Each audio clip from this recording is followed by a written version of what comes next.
Hello, everyone. Welcome back to the second part of my story, the reading of my story, A Crack in Time, which is in my book, Campfire, More Campfire Stories from Northern Ontario. If you haven't seen the first part, please follow this link that we're providing here to listen to that. And just to give you a very brief recap of the first part, a young camper named 𝗀𝗃 is trying to do a somewhat scary hike with her parents and ends up alone in a dark cavern, which she didn't expect to be so dark, wondering where her parents have gone. And so I'll pick up the story where she is. 𝗀𝗃 was certain the loud scraping sound that echoed through the gorge had not been made by something inanimate. Not the brushing of wind-blown branch on stone, nor the shifting of ancient rocks against one another. No, this sounded like a foot shifting, accidentally scraping loose stone against the solid rock floor of the ravine. What was in here with her? Images of long-clawed bears and snarling lynxes flashed through 𝗀𝗃's mind as she quickly trained her light beam up the length of the tunnel, searching for the source of the sound. Something skulked against the rock, trying to tuck itself deeper into the shadows.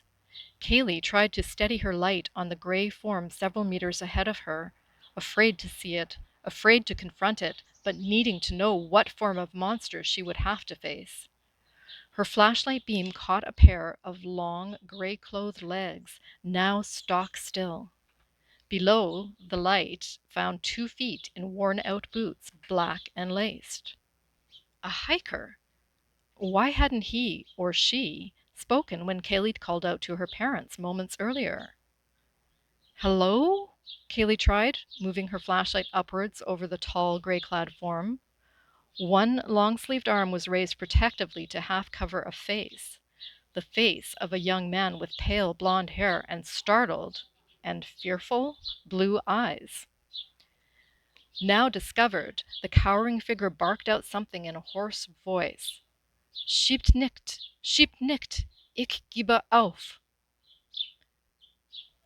It took 𝗀𝗃 half a moment to register which language he spoke.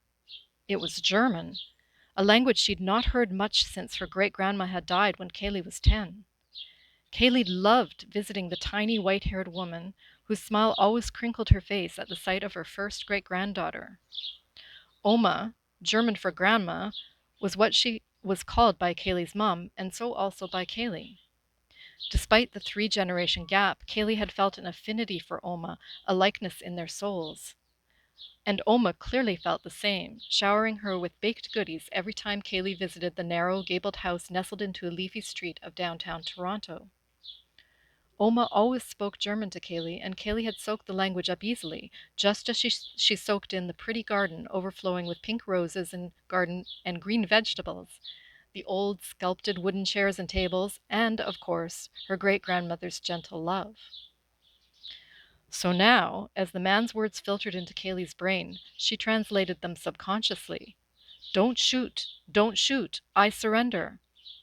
Without thinking, she replied quickly in German, "It's okay, I don't have a gun."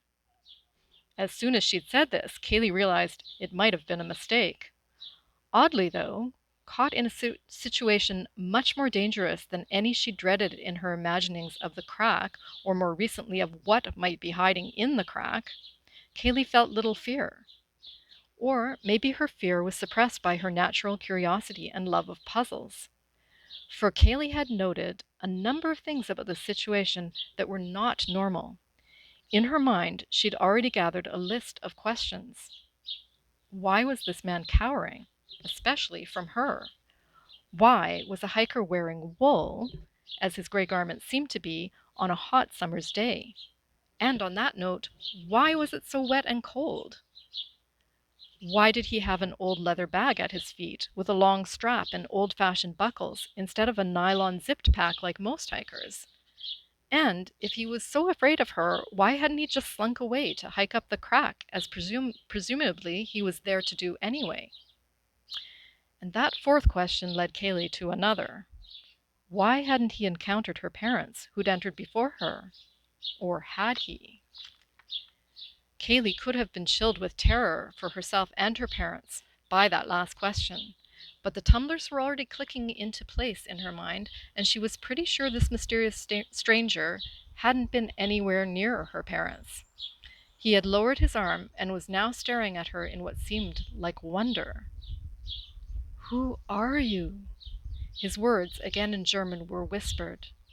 A stream of bluish-white light had just now made its way into the depths of the chasm from far above. Moonlight! It was shining on 𝗀𝗃's face and hair, making her white windsuit glow in the darkness. "Are you an angel?" the young man asked quietly, almost to himself. 𝗀𝗃 couldn't help smiling at this, finding it hard to picture herself anything so glorious or confident. "I am 𝗀𝗃," she said simply, in German. "And you are?" "Manfred," he replied. Then, because she was afraid her German wasn't strong enough to carry on a whole conversation, 𝗀𝗃 asked, "Sprechen Sie English?" "Do you speak English?" "Ja, forgive me," the stranger said. 𝗀𝗃 tried to train her flashlight beam away from his eyes, which he turned down after speaking. He raised them blinking, and said in English, "It's just, you resemble my sister, and are you real? Where can you have come from?" "Yes, I am real," 𝗀𝗃 said, though she felt a little unreal. "I'm a camper at the park, Nay's Park." He shook his head slightly, as if that didn't mean anything to him. "Where are you from?" she ventured. "𝗈𝗲𝘃," he replied instantly. 𝗀𝗃 started. "That's where my Oma was born," she said in surprise. He hadn't given her the information she was looking for, though. She'd noticed his eyes had dropped to the ground after he'd named his German hometown, but risen to her face with interest when she'd mentioned her Oma. She suspected he wasn't lying to her, just avoiding a more immediate truth. 𝗀𝗃 didn't know why she was here, not in the crack, that is, but in this scenario.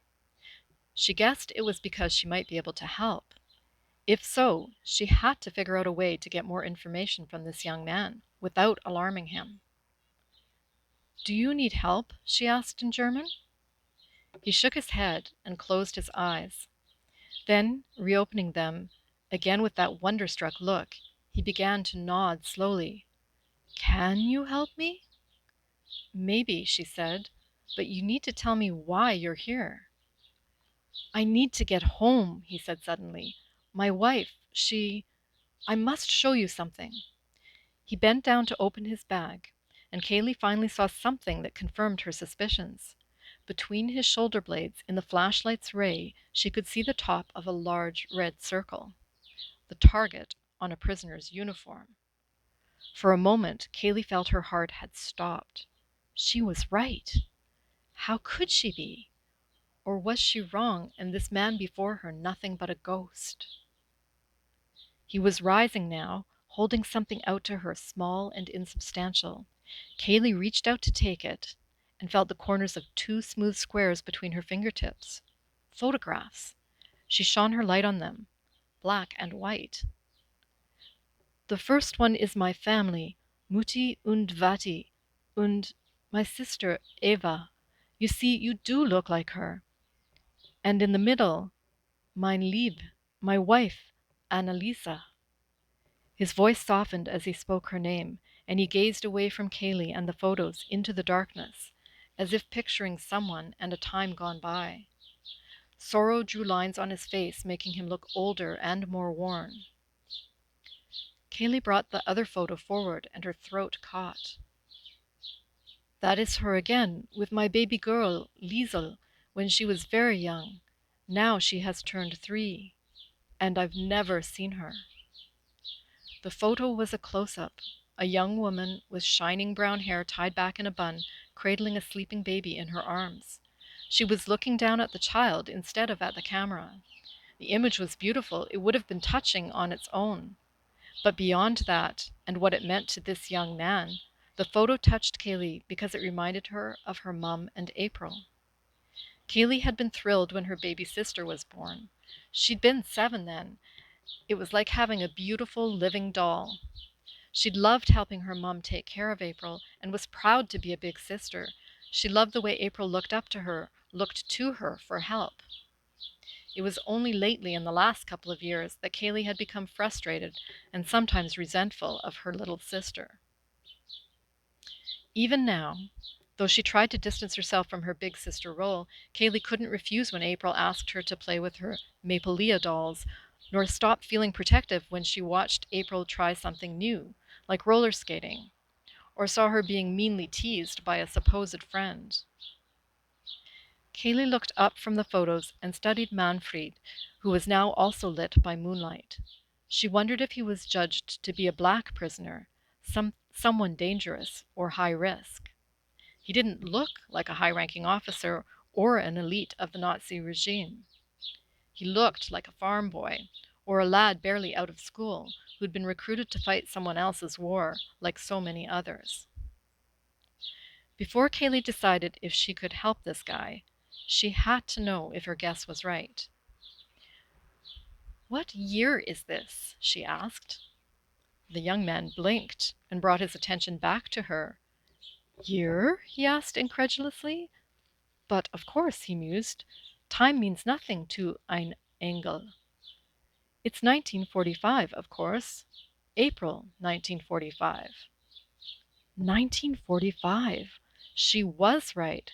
Somehow she'd gone back in time to World War II. And spring, not summer. Well, that explains the cold and the damp, she thought. 𝗀𝗄𝗅 continued her line of questioning. "Have you escaped from the prisoner of war camp?" To her surprise, Manfred didn't hesitate to answer. Perhaps he decided she truly was an angel, and he had no need to keep secrets from her. "Yes, sort of. We escaped from our work crew late this afternoon. We were working for the timber company, cutting trees in a valley north of the camp. The escape, it was planned by the officers." He'd begun haltingly, but now he couldn't seem to stop talking. He seemed relieved to have someone to confide with. "Hans and Friedrich, mainly. They are known as black prisoners to the guards, and to all of us. They believe it is their duty, the duty of every German prisoner, to escape. They threaten the rest of us with beatings or harm to our families back home if we don't profess undying support for Hitler. Me, I went along with their plan to avoid trouble, and because I must get home, to Anneliese and Liesel." Hans and Friedrich were leading the horses and somehow spooked them, making them gallop away with the wagon. The guards, they've grown to trust us prisoners. We are all so well behaved, so cooperative. So they both ran after the horses, forgetting for a moment to keep an eye on us. We were ready, of course, and ran off the trail into the bush as soon as it happened. We tried to stick together. Hans said it was safer that way. The plan was to make our way south, to the railway, catch the westbound train that was due then. We hear it from camp each day at about 5 o'clock. He paused to catch his breath, or perhaps to recall the details of his escapade. 𝗀𝗄𝗅, captivated by his tale, couldn't wait. "What happened?" "We ran through the bush, trying to be quiet, trying not to trip over roots or slip on rocks still wet from last night's rain. We made it to the tracks and fled across. Hans made us stop on the other side to listen for the guards. We could hear them yelling and crashing in the brush. He said we should split up then into 3 smaller groups, 5 men each. He told my group to work our way down the tracks almost to the big river and wait there for the train. The others would stop further back and jump on first. They'd help us leap on if they could. Friedrich said the train would slow to cross the bridge, making it easier for us to climb on board. We did as he instructed, stopping a ways back from the bridge. We stayed hidden, watching the railway through the trees. We could hear the train coming long before we saw it. We spread out and waited in the shadows until the engine passed. When we saw the boxcars, we began to run, hoping one would have an open door. I ran as fast as I could. I saw Friedrich go by, clinging desperately to something. Hans went by next, reaching out his hand from an open door and yelling at me to jump. It was too late for that car, but I saw a handlebar in the next and decided it was time. I had to do it. I leapt, caught hold of the bar, and was lifted away. I felt like I was flying. Maybe the train had slowed, but it didn't feel like it. I tried to pull my legs in, find a foothold, but there was only empty air. The bridge was approaching fast, and I was afraid my legs, flying loose, would hit the girders or get pulled under the wheels. Or worse, perhaps, that I'd fall right off the bridge and into the icy river. He paused briefly, running his fingers through his hair with frustration, reminding 𝗀𝗄𝗃 of herself, his mannerism matching her own habit almost identically. When I recall it, it seems like I hung like that for an hour or more, trying to decide, but it must have been only seconds.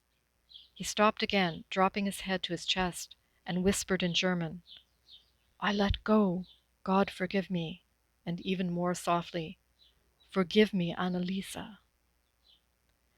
𝗀𝗃 didn't know what to say. Her heart was racing just listening to his story, and his sorrow seemed something greater than any sadness she'd ever experienced.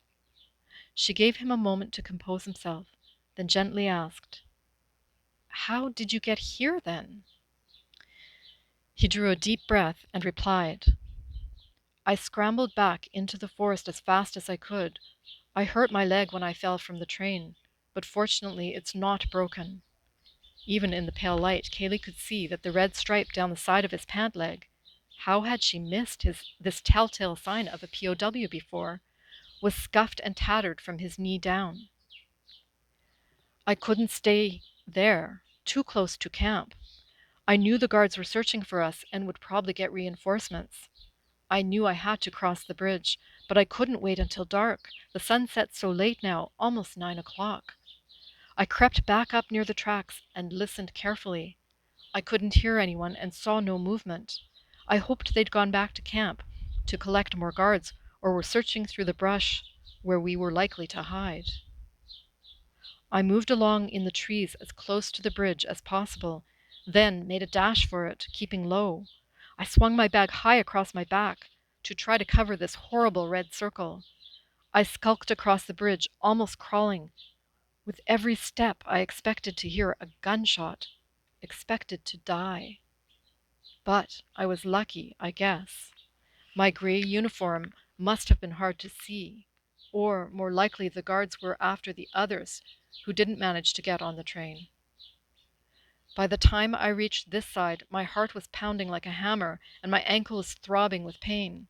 I couldn't walk much further, so I decided to look for this opening, to wait here for the next train.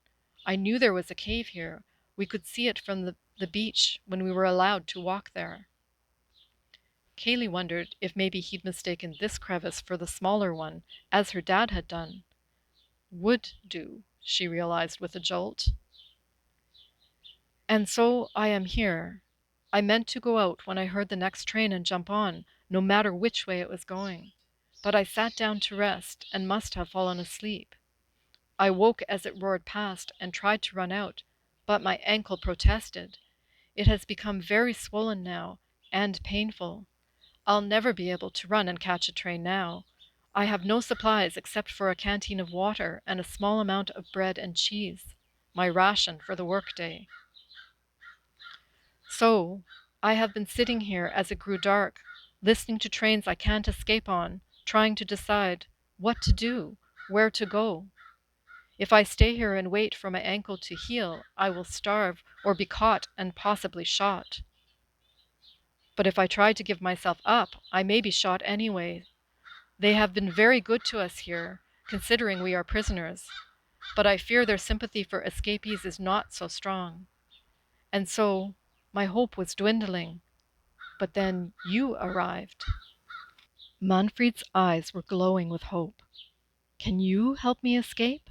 Help me board the train somehow?" 𝗀𝗃 felt helpless. She could think of nothing she could do to help Manfred escape, not with his leg in that condition. She was pretty sure there was no train station nearby, even in the past. And even if he could somehow get on a train, she knew he'd eventually be caught. 𝗀𝗃 recalled from the interpreter's play that only one German POW had ever truly escaped from Canada, making it back to his home country. And he'd been a daring pilot, not a quiet, thoughtful young farmer. for Manfred's photos had indeed had a farm setting, and she knew from Oma's stories that 𝗈𝗲𝘁 was a farming town. She also remembered the naturalist describing a big breakout attempt at a camp called Angler, close to Naas, but only 2 of 80 men had made it out of Ontario, and they'd eventually been captured in Alberta and sent back to Angler. And some of the escaped men had been shot and died. Listening to the stories in her present-day time had been amusing, but distant and long ago. Now 𝗀𝗄𝗅 felt the reality of Manfred's situation, the desperateness and danger. The interpreters had said life was good at the camps. Good food, music, sports, and opportunities to study. But that wouldn't help the angst of being separated from your family, of not knowing. Were they safe? Happy? Manfred was gazing at her beseechingly. 𝗀𝗄𝗅 felt she must come up with a plan. 1945. She wasn't a history buff, but she knew from school that the war ended this year. But which month? 𝗀𝗄𝗅 liked learning about how people had lived, but she glazed over whenever dates were mentioned. She strained her mind now, trying to pinpoint it. September? September 2nd. That was the official date when fighting had ceased. But the Germans had surrendered before that. She'd had to learn the date for a test. It was... But before she could come up with it, a loud voice startled her. "Surrender! Come out now!" The voice, magnified by a megaphone, boomed as if right beside her, reverberating off the gully's walls. Manfred pressed back against the rock, his eyes wide with fear. A column of light appeared, flashing around on the rocky ground and ceiling near the entrance of the crack. "I must hide further into the cave," Manfred cried, and stumbled a few steps in that direction, muttering, "Maybe there's a way out." "There is," 𝗀𝗄𝗅 said evenly, "but it'd be long and dangerous with everything wet and slippery, and you'd end up on top of a mountain, with nowhere to go."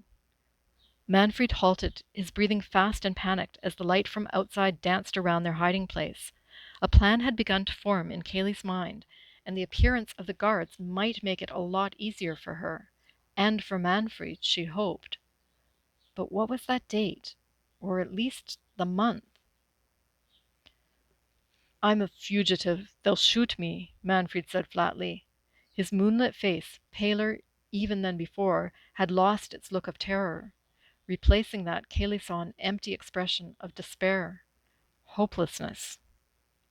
"No," she said determinedly, "I won't let them."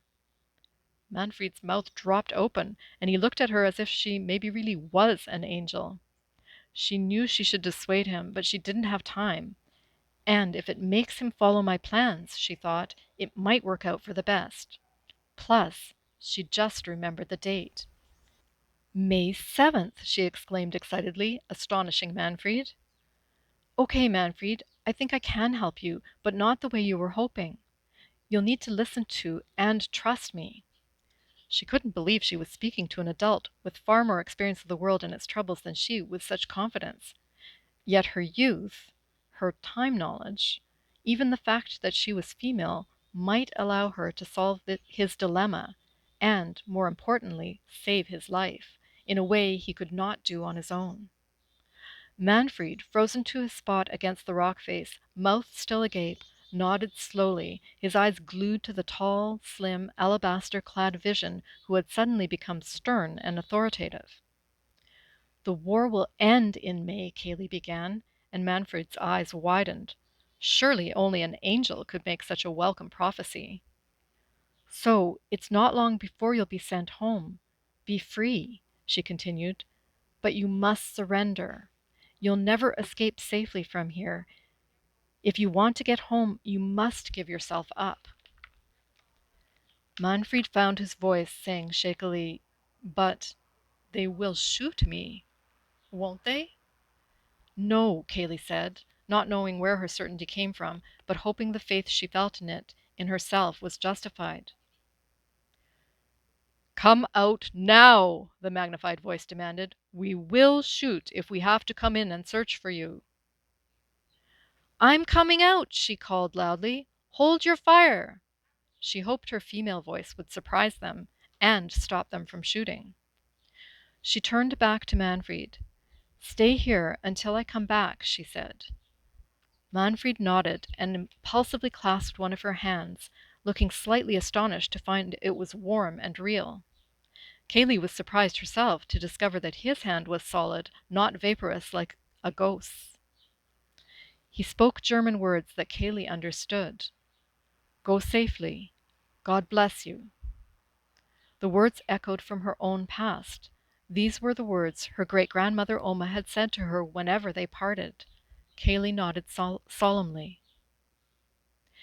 She then let go of Manfred's hands and headed to the entrance, heart pounding against her ribs. What if the guards thought she was Manfred and shot her? Could she actually die while visiting the past? So far, the laws of matter and physics seemed to apply here. She felt the cold, could hold on to things, touch people. So it was unlikely that she was exempt from physical danger. And every movie she'd ever seen about time travel, including that old favorite of her parents, Back to the Future, seemed to agree. She shook this thought from her head, drew a deep breath, and announced again loudly, "I'm coming out now!" And for good measure, "My name is 𝗀𝗄𝗄, and I'm 14 years old. Please don't shoot." As 𝗀𝗄𝗄 clambered up from the crack, she was blinded by a spotlight. Like Manfred earlier, she cast her eyes down and raised her forearm to protect them. A fine misty rain magnified and distorted the circles of light aimed at her. One of the lights was kindly lowered enough that 𝗀𝗄𝗄 could make out a small cluster of men, 2 of them bearing broad-beamed, old-fashioned metal flashlights. Another carried the megaphone, but what worried her most were 2 others, who were aiming rifles at her. "It is a girl!" exclaimed one of them. "Yes, lower your weapons," ordered one of the flashlight bearers. "Are you okay, miss?" he asked, stepping forward. His hair was white, and he bore numerous medals on his uniform. "Yes," 𝗀𝗄𝗄 replied, though she shivered in the chill of the misty spring night. Or maybe the shiver was due to the rifles that had been aimed at her. Now, thankfully, they were withdrawn. "What are you doing all the way out here? And on your own?" asked the white-haired man in a puzzled, friendly tone. He had a grandfatherly presence about him which calmed 𝗀𝗄𝗄 down and reminded her that most of the guards at the POW camp had been retirees who'd fought in the First World War. 𝗀𝗄𝗄 didn't know how to answer the first question without confusing them, so she began with the second. "I'm not on my own," she said slowly. "I was hiking with my parents. They're nearby." Essentially true, though she didn't know where exactly. "I've found a German prisoner. He's not dangerous," she added quickly. "He's injured and scared, and he needs help."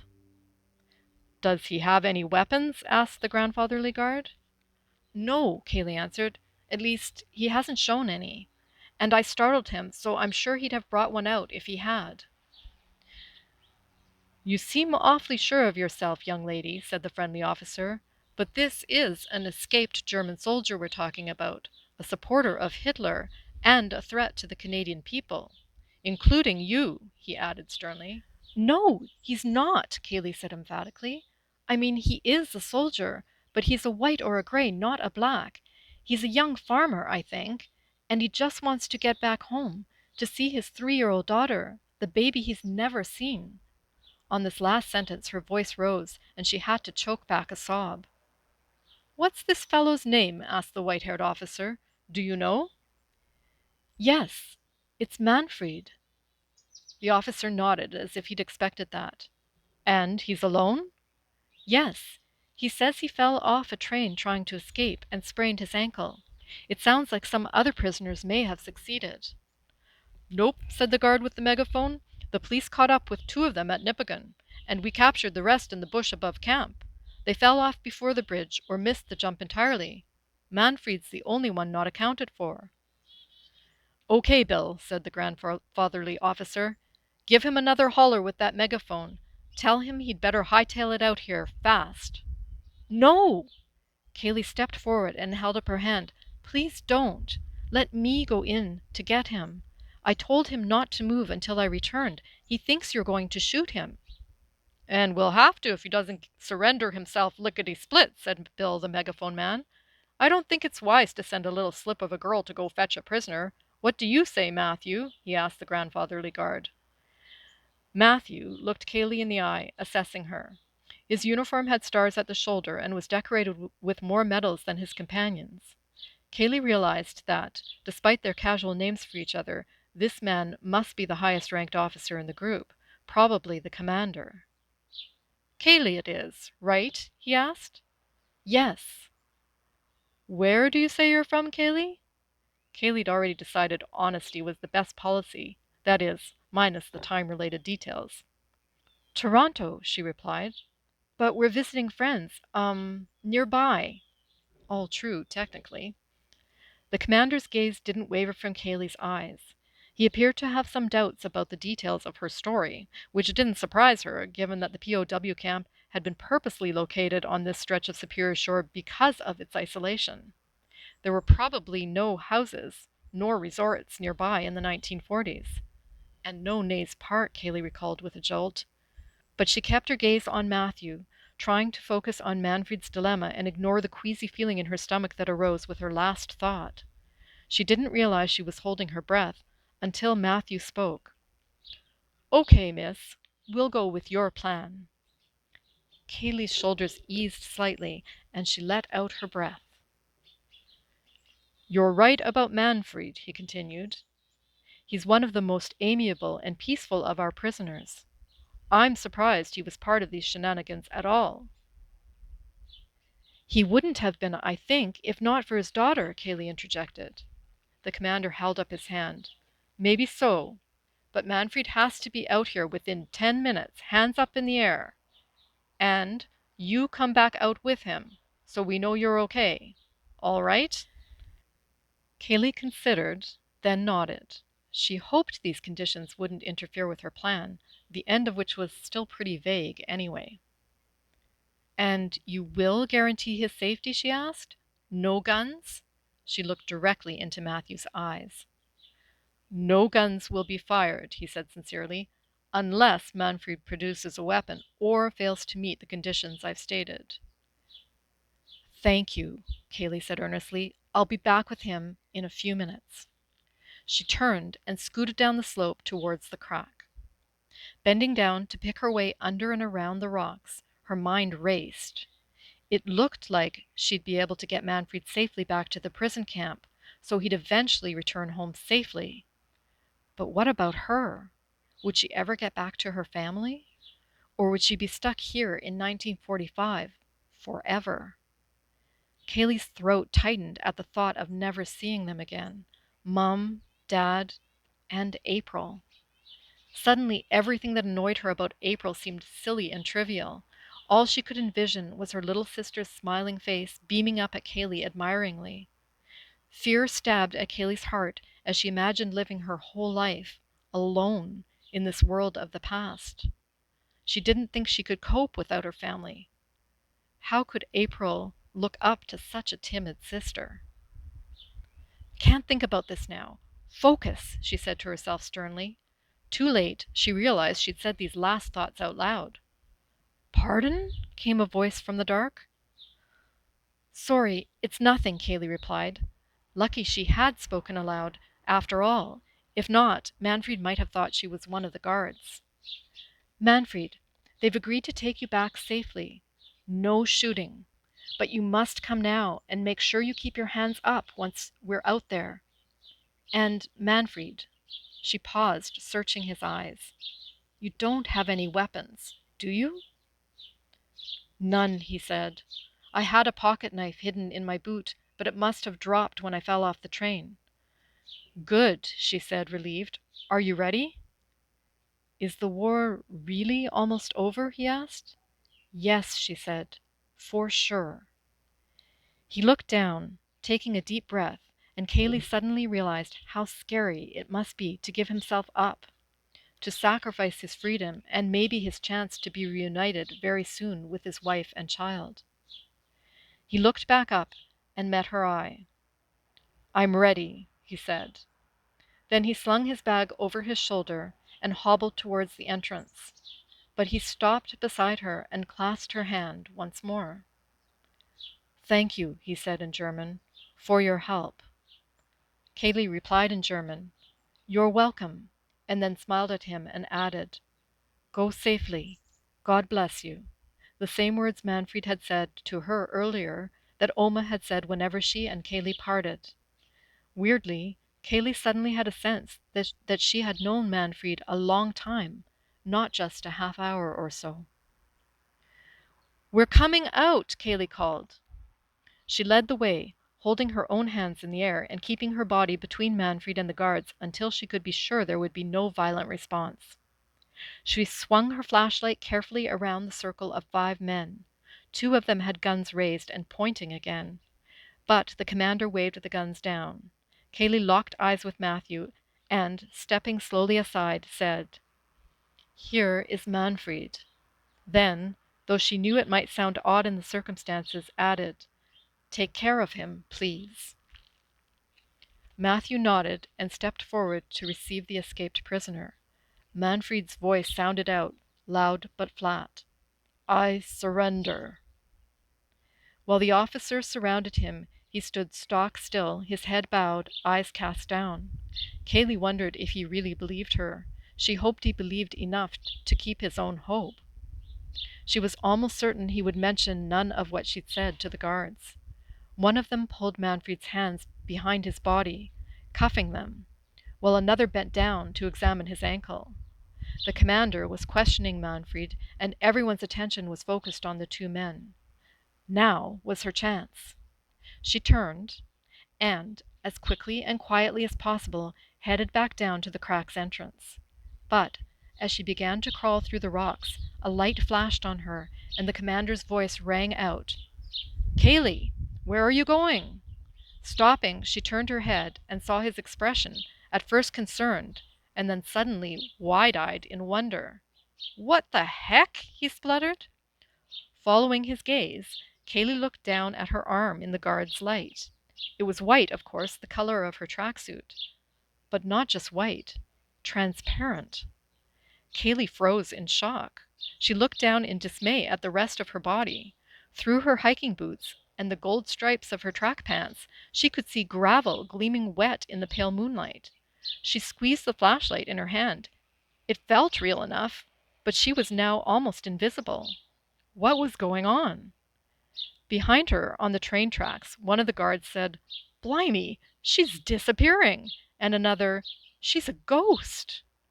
𝗀𝗄𝗄 thought it best to get out of sight before she did so literally, so she forged ahead. Just as she stepped down into the mouth of the crack, she heard Manfred say reverently in German, "She is an angel." So that's the end of the second part of the story, A Crack in Time. If you enjoyed it, you can find the links to both the first part and the final part here and in the description below. I'm really glad you could join me for the story. If you'd like to read that story yourself, you can find my books, the one that this one came from, More Campfire Stories from Northern Ontario, and my first book, A Campfire Stories from Northwestern Ontario, at our local chapters in Thunder Bay and some other stores around town. And you can also find it online at Amazon. There's information about the books and links to where to purchase them on my Facebook page, More Campfire Stories, and also on my website, Fairy Flower Press. So glad that you could join me for this story. If you liked it, please feel free to like and subscribe below, and I hope to see you again. Until then, happy camping, happy reading, and happy storytelling. Bye for now.